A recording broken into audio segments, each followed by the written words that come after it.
scène se passe à Oran. Le roman commence en avril. Un jour, en sortant de chez lui, le docteur Bernard Rieux trouve un rat mort sur son palier. Tout d'abord, Monsieur Michel, le concierge croit qu'il s'agit d'une farce.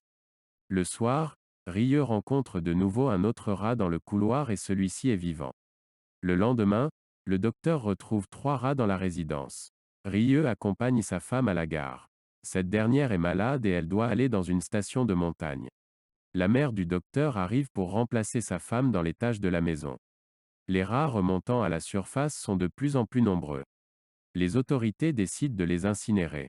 Le lendemain, les habitants de la ville trouvent encore plus de rats et c'est un phénomène qui semble s'élargir aux autres rues. Plus les jours passent, plus on retrouve des rats un peu partout dans la ville. Monsieur Michel vient voir le docteur, car il a des grosseurs et ressent des douleurs.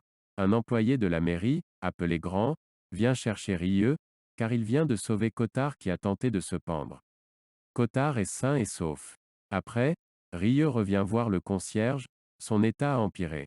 Après une amélioration, il rechute et il meurt dans une ambulance. Rieux contacte ses confrères qui lui rapportent les mêmes cas. Rieux rencontre un confrère, le docteur Castel, qui lui dit qu'il s'agit de la peste. On apprend que la ville est dépourvue de vaccins et qu'il faut attendre la livraison de Paris pour en avoir. Le nombre de morts augmente, le préfet décide de fermer la ville pour empêcher la contagion. Les habitants sont confinés dans la ville, les habitudes changent. Les gens s'ennuient, ils s'occupent comme ils peuvent. Ils ont peur également. Rambert passera son temps à trouver un moyen de quitter sa ville, car sa compagne n'est pas avec lui, mais à Paris. Cottard, qui a essayé de se suicider, éprouve un certain plaisir au malheur des autres. Quant à Grand, il réécrit la première phrase d'un roman. Il la rectifie sans cesse, car, selon lui, elle n'est jamais assez parfaite. Le père Paneloux pense que la peste est un châtiment divin et qu'il doit pousser les hommes à penser autrement. Tarou a des carnets dans lesquels il tient les chroniques de la maladie. Il aide Rieux dans les services sanitaires. Rambert décide de les accompagner. L'été vient, la chaleur aussi. Il y a une augmentation de la tension dans la ville. Le nombre des victimes ne semble qu'augmenter. Les gens sont désespérés d'être enfermés dans la ville, certains brûlent leur maison pour y faire mourir la peste. Les gens, de plus en plus résignés, ne font plus qu'attendre. Il se passe de nombreuses bagarres et des pillages. Rambert aurait pu quitter la ville, mais il ne le fait pas. Il décide de rester au contraire dans la ville et de lutter contre la maladie. Les médecins ont beaucoup de travail, ils sont fatigués. Un sérum de Castel arrive. Il est testé sur un petit garçon de Monsieur Othon. L'enfant meurt tout de même. Il a souffert longtemps, plus longtemps que les autres qui n'ont pas eu le sérum. Cela ébranle Rieux et Paneloux. Ce dernier se retire et meurt tout seul, sans avertir quelqu'un. Grant est atteint de la maladie, mais le nouveau sérum fonctionne sur lui. Il guérit de la maladie et semble même être le premier à en guérir. Les rats réapparaissent. Il y a un retirement de la maladie. Les chats reviennent. Les portes s'ouvrent enfin au mois de février, l'expérience aura duré 10 mois. Le roman finit mal. Tarou est une des dernières victimes de la peste et il meurt malgré les soins de Rieux. Cottard a un coup de folie, il se met à tirer depuis chez lui sur des passants. Il sera incarcéré. Rieux apprend la mort de sa femme par télégramme. Elle est morte de la tuberculose. Le roman est divisé en 5 parties. Dans la première, on parle des premiers symptômes de la maladie, les rats qui sortent de sous terre et les premiers malades. Dans la seconde partie, on parle des conséquences psychologiques des personnages, ils ont peur, ils s'ennuient, ils s'occupent comme ils le peuvent. Dans la troisième partie, on parle de la propagation de la maladie. Dans la quatrième partie, on parle de la trouvaille du sérum. Dans la cinquième partie, la ville est libérée. Les personnages sont tous des figures importantes de cette ville. On a un médecin, Rieux, un prêtre, Paneloux, un journaliste, Rambert, un fonctionnaire, Grand, un juge, Othon, un trafiquant, Cottard. Il existe différentes positions vis-à-vis de la peste. Rieux et Tarou se positionnent contre la peste et ils font tout pour l'éradiquer. Pour Cottard, la peste l'arrange, car il peut faire fructifier ses affaires de contrebandier. Paneloux pense qu'il s'agit d'une punition divine. Rieux est le personnage le plus important du roman. Il est sûrement le premier témoin du premier rat mort à la surface. Il se bat contre la maladie, malgré l'épuisement qu'il en ressent. Il n'est pas souvent chez lui, il est la plupart du temps à l'extérieur pour soigner les malades ou à l'hôpital.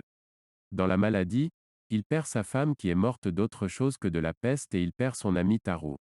Malgré tout ça, il ne se plaint jamais, il continue tout de même son combat contre la maladie. Nous avons quelques personnages principaux. Les autres paraissent tout pareils, ils n'ont pas de particularité physique, ils agissent tous pareillement. Dans la ville close, on remarque que les gens n'ont plus de passé, ils n'ont plus d'avenir non plus, ils n'ont plus qu'un présent qui ne les intéresse plus, car ils s'ennuient. Les conséquences sur la population sont mitigées, on la voit abattue, mais en même temps elle est délinquante. Elle vole, elle tente de s'enfuir. Puisque la population s'ennuie, on pourrait la croire en train de se morfondre chez elle, mais il n'en est rien. Les hommes sont exilés, ils le sont de leurs proches, de leurs amis extérieurs à la ville, de leur famille, ils le sont géographiquement, car personne ne peut entrer dans la ville et personne ne peut y sortir. La peste n'est ici pas seulement une maladie, c'est également la représentation de quelque chose de tyrannique sur des opprimés. Camus a écrit ce livre en pensant au nazisme et au fascisme. Mais on peut aussi l'étendre à d'autres événements. Les gens de cette ville vivent un fléau et, comme tout fléau, la personne doit être à l'écart des autres. Les gens sont isolés, ils ne font qu'attendre. Comme un bourreau, la peste fait mourir des gens qui ne savent pas quand ils vont mourir, qui est touché et qui sera sain et sauf. On remarque, à la fin, que ce n'est pas que les mauvais qui sont touchés par la maladie, tout le monde peut en être touché quelle que soit leurs histoires, quelle que soit leur classe sociale, quelle que soit leur richesse. Cette manière de toucher les gens aléatoirement me fait penser au Hussard sur le toit de Jean Giono. D'ailleurs, le sauvetage miraculeux de Grand me fait penser au sauvetage miraculeux de Pauline qui a été touchée par le choléra, mais qui n'en meurt pas. Avec Camus, le problème vient des rats qui ont transporté la peste avec eux, avec Giono le problème vient des oiseaux. Un autre parallèle à faire avec Giono est le fait de n'avoir pas le temps d'enterrer les morts. Avec Giono, on les brûle, alors qu'avec Camus, on les met dans une fosse commune ou dans les crématoriums. À la fin du roman, Rieux se rend bien compte que la maladie n'est sûrement pas partie définitivement, mais pour un temps. Elle restera peut-être tapie longtemps. Elle est capable de rester endormie longtemps, mais un jour, elle se réveillera, remontera à la surface et fera de nouveau des dégâts. La peste comme un tyran est quelqu'un que l'on ne voit pas, la peste n'a pas de forme physique, personne ne l'a vu venir, et personne ne l'a vu partir. On a une maladie. Qui vient d'on ne sait où. Qui à la fin part on ne sait où. Qui reviendra on ne sait quand. Tous les personnages principaux sont des hommes. On ne parle quasiment jamais de femmes. Les deux femmes dont on parle sont celles qui sont parties, comme la femme de Rieux, ou qui ne sont pas là, la femme de Rambert. Il y a un parallèle à faire avec L'étranger, où Meursault, une fois en prison, ressent son manque de femmes. On se rend compte, à la fin du roman, que c'est Rieux qui nous raconte l'histoire. La littérature est ici le meilleur moyen pour ne plus que ça recommence. Laisser un témoignage de ce qu'il s'est passé peut aider d'autres, qui en le lisant, peuvent ne pas retomber dans les mêmes erreurs.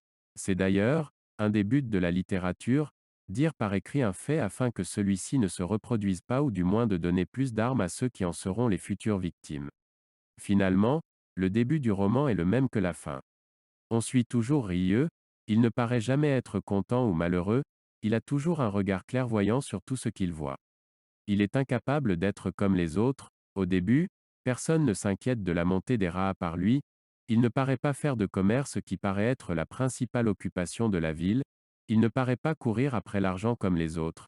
À la fin, il paraît être le seul individu sceptique quant à la disparition de la peste alors que tous les autres sont contents que la ville soit réouverte. Le roman commence par la montée des rats et le roman finit par la remontée des rats. Au début et à la fin, on est toujours dans les mêmes lieux, c'est-à-dire à Oran. La seule différence consiste dans le fait que certaines personnes sont mortes.